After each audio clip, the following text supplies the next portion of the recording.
আমরা এখন চলে এসেছি মহিষাদল রাজবাড়ি, যেটা ফুলবাগ প্যালেস নামে পরিচিত। প্রায় ষোড়শ শতকের মাঝামাঝি সময় আনুমানিক 1557 খ্রিস্টাব্দে জনার্দন উপাধ্যায় নামক এক ব্রাহ্মণ, যে আকবরের সেনাবাহিনীতে উচ্চপদস্থ কর্মচারী ছিল, তিনি প্রায় 1557 খ্রিস্টাব্দে এখানে জীবনখালী, যেটা এখন বর্তমান নাম গেঁওখালী, সেখানে এসে নেমেছিলেন।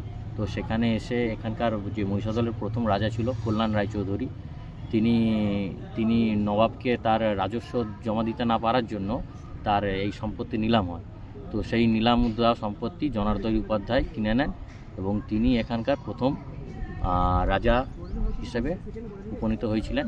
তিনি এখানকার রাজ্য বিস্তার করেন, যেটা তার পরবর্তীকালে নবাব আকবর ওনাকে বৈরাম খান নামক তরবারি উপহার দিয়েছিলেন এবং তাকে রাজা উপাধিও দিয়েছিলেন।